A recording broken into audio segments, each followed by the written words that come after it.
Good morning. I hope you'll pardon me. I'm a little bit nervous. My name is Charles L. Brown. I'm a Lieutenant Colonel, U.S. Air Force, retired, subsequently 7 years with the Foreign Service. I like the name Charlie Brown, a gentleman by the name of Charles Schultz, of great talent, sort of elevated the name, if you will. During World War II, I was a young farm boy from West Virginia. I got the patriotic bug, joined the United States Army, ended up flying bombers in Europe, and ended the war transport in the Pacific. Finished college in the late summer of '49, recalled to active duty in the newly formed United States Air Force. I was assigned to an organization called Office of Special Investigations. The Air Force, as most of you know, was formed in 1947. OSI, as a central investigative agency for the Air Force, was formed, I think, in 1948. So everything was relatively new. Needless to say, starting in '47, UFOs were rather new. The Air Force Air Technical Intelligence Center was at Wright-Patterson Air Force Base, and I had my office in a building adjacent to it. And our organization was the worldwide investigative agency for the Air Force for any unidentified flying objects. This lasted for about 2 years. The project name was known as Project Grudge. It was a predecessor to a project known as Blue Book, which Andrew Pelt headed.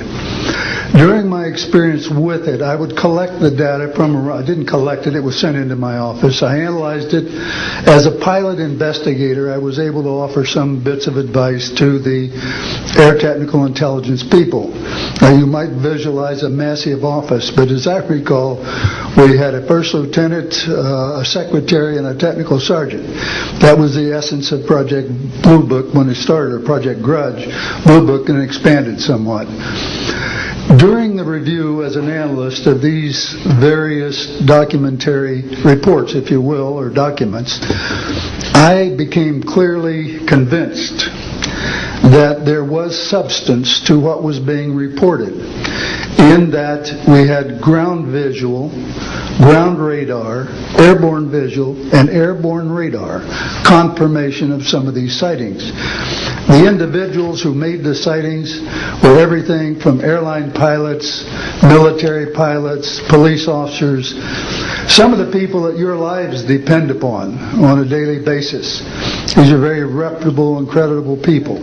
I hope that the testimony here from very credible people will convince you of that and will further Steve Greer's disclosure project, in that pressure needs to be brought to bring this to the attention not only of the Americans but of people all over the planet. These vehicles have been seen and confirmed all over the planet. I am willing to sign a sworn statement or testify to my judgment and to what I have observed. Such things do exist. Please believe me. Please believe those who follow me. Thank you.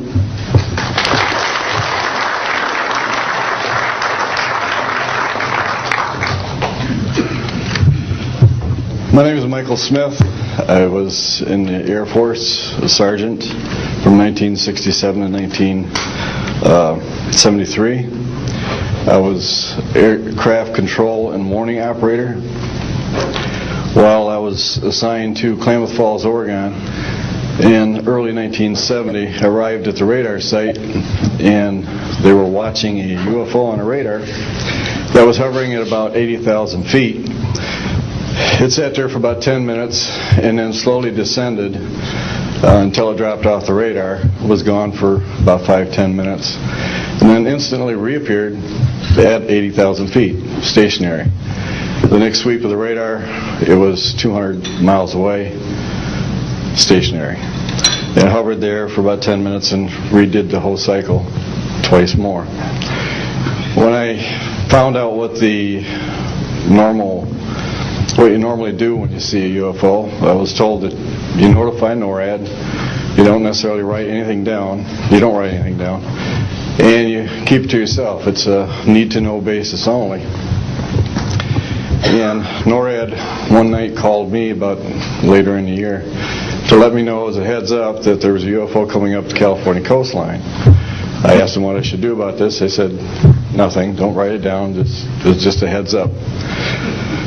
And then late 1972, while stationed at the 753rd Radar Squadron in Sault Ste. Marie, Michigan, I received a couple panicky calls from police officers who were chasing 3 UFOs from Mackinac Bridge up I-75. So I immediately checked the radar, confirmed that they were there, called NORAD, and they were concerned because they had 2 inbound B-52s going to Kinslow Air Force Base. So they diverted them because they didn't want any proximity to the 2. And that night I answered many calls from the police department, sheriff's department and stuff. And my standard response was that there was nothing on radar. And I will testify to this under oath to a congressional hearing.